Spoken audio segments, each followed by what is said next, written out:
I've been in a funk recently, and by recently, I mean for the past 3 months. Every week is more or less the same. Sometimes I'll spend the day watching something easily consumable like Cowboy Bebop or Shameless. And on other days, all I really know how to do is be completely still and just stare. Today's one of those days to seem like the green light burned out. At the wall, ceiling, anything I can look at that I know won't move. I find safety in this stillness, and I think it's because in my brain, if nothing is moving, then nothing can go wrong. Nothing can touch me or hurt me. This never happens intentionally, and it's usually an indicator to myself that I've reached some sort of breaking point. But, I can't really help it. When it gets to this point, it's either that or... Yeah, let's not get into that right now. I'm tired, scared. I don't know why I'm scared, but I am, and I don't want to feel like this anymore. I can't live every day like this. Damn. You are really going through it, huh? Well, yeah, which is why I came to you. And that whole staring thing? That's a little creepy. I don't know what you want me to do about all that. Are you serious right now?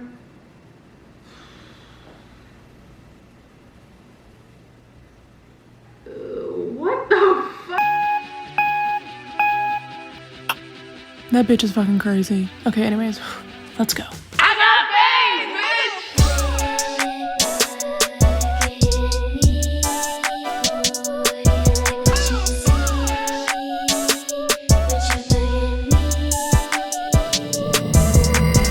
Okay, I just felt like I really needed to do that. Like, I needed to have that moment, and now we can move on. So here's what's happening. My therapist, kind of unhelpful 95% of the time, but that 5%, I think should be doing something. She told me to make these video entries and that hearing myself talk might help me kind of process things more, and I'm gonna try it. January to July, it's been a whole whirlwind of shit, but as I've been making more of an effort to actively reclaim this person that I once was, I found myself more stable than I've been in years. For starters, I've been trying not to listen to music that furthers feelings of despair, to say the least. I've also been making myself sit outside and force feed vitamin D into my skin. Sometimes I'll read a book, play with my dogs, listen to music, not the sad kind, and just relax. Oh my god, is it so nice. And I think that by doing these two things first, listening to more upbeat music and going outside more, has just made me have a lot more energy overall. Like, I've been going on 3 to 5 walks a week, and it has been so therapeutic. I stopped looking for answers in all of the wrong places. They once looked so inviting to me. I've always noticed that no matter what kind of day I'm having going into the walk, I always end up happier than I was before, which is really all I can ask for, honestly. I was like at ground zero for so long, and so to have that realization that like, oh shit, like I'm outside right now and I'm enjoying myself is just really cool. Getting back into dance has also been really nice. Usually I'll see a choreographer post something and then my brain immediately just becomes reinvigorated with this need to move, and I love it. Nothing will beat the feeling of being surrounded by people who all have this one huge love for something. And in my case, it was always movement. I found that dancers are just so good at putting every part of themselves out there and being vulnerable, and that is something that I admire so much. And I still miss that sense of community a lot, or just all the partner improv, like when you're moving with somebody else and you don't even know this person. You may have met 10 minutes before, but because you guys are so connected to this art form, you have like this understanding of one another that like everything that you're doing within this space is super safe.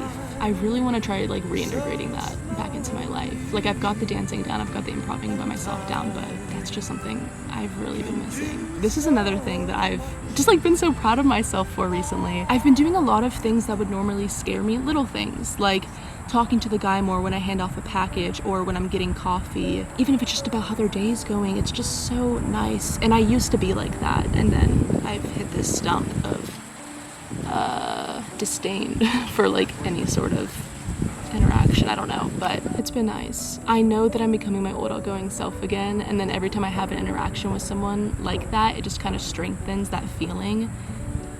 I don't know. I feel like I'm inviting my favorite parts of myself that I lost back into my life, and it's cool, and I'm proud of myself, honestly.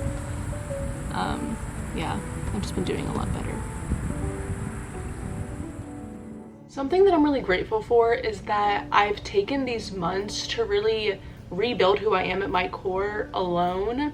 And I think that because I kind of got that down now, I've been a lot more social recently. And I'm glad that I did it this way. I'm glad that I took a step back from people, which I know can be harmful in some cases, but in my case it helped. I just allowed myself to feel it all, have that moment, and then carry on. Carrying on in the sense of doing things that I know would help me get rid of this funk that I was in. And on top of doing these things for myself, I've been letting other people in, and I really truly appreciate the people in my life. I mean, they have just allowed me to kind of come to them when I was ready, and I think it's really important to not have people that try to force information out of you or force you to talk about things that you are just not ready to talk about yet. This is just more of a brain dump, a gratitude video for the people in my life. Which I guess is the point of the video entry. My therapist didn't give me any rules. She was just like, go for it. And I was like, okay. I don't know, I hope that everybody can find at least 1 or 2 or 3 people in their life that they can really hold close to their heart. Okay, you were right. The video diary entries, they helped. A lot, actually. Thank you. It's no big deal. I'm serious. I mean, I was at a point in my life where I was giving so much of myself away that it felt like I was digging my own grave. That's the only way I know how to describe it. And as I was digging deeper into the dirt, getting further into the ground, more of my soul was like leaving me. It's like I could feel myself making my own bed down there, getting comfortable. And I knew that if I didn't stop doing what I was doing, if I didn't stop the digging, there would come a point in my life where if I finally tried to reach up my hand, ask somebody to pull me out, no one would be able to reach me.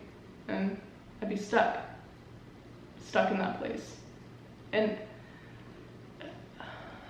I think it was the fear of hitting that point of no return that really, made it clear to me that I had to finally, for once in my life, look inside myself and focus on what I need and want out of all of this.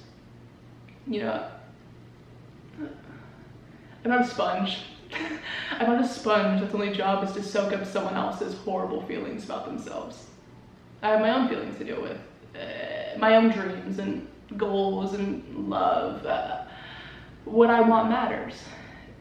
I used to think life was this endless cycle of suffering that just propelled itself forward into the day you die.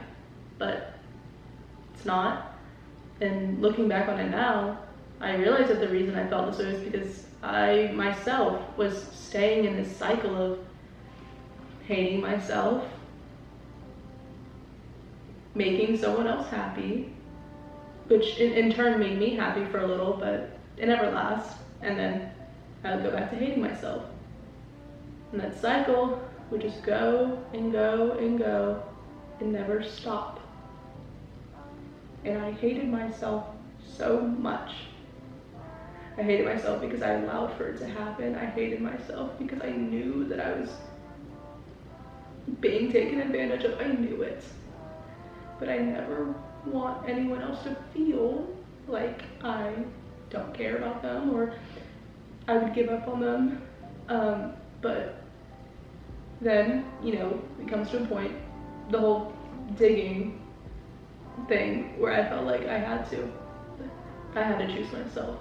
And when I made that decision, when I was finally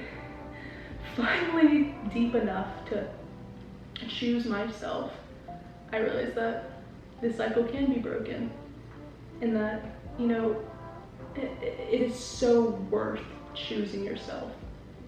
It is so worth putting yourself at the forefront of your brain. It doesn't make you mean, and it doesn't make you selfish. You are not a selfish person for choosing you at the end of it all. Yeah. I'm not selfish. I'm not. And it's not fair that I had to think that for so long. And I'm crying because, I don't know. I was gonna give a reason as to why I'm crying, but I really don't know. I don't think they're bad tears, but they're here. And I think that might have rhymed. Just saying. I don't know. It just feels good. I feel good. Despite the tears, I'm a lot better than I was before. Don't worry about it. That was better, but like less New Jersey. I know. I want to come out like that. God. Cut. Go, Jenna. Brown so bitch. Give me jumping off this. Give me No, I'm not gonna. No, I'm not. I'm not. Let's get that hat hair. Let's get that hat hair. Let's get that hat hair.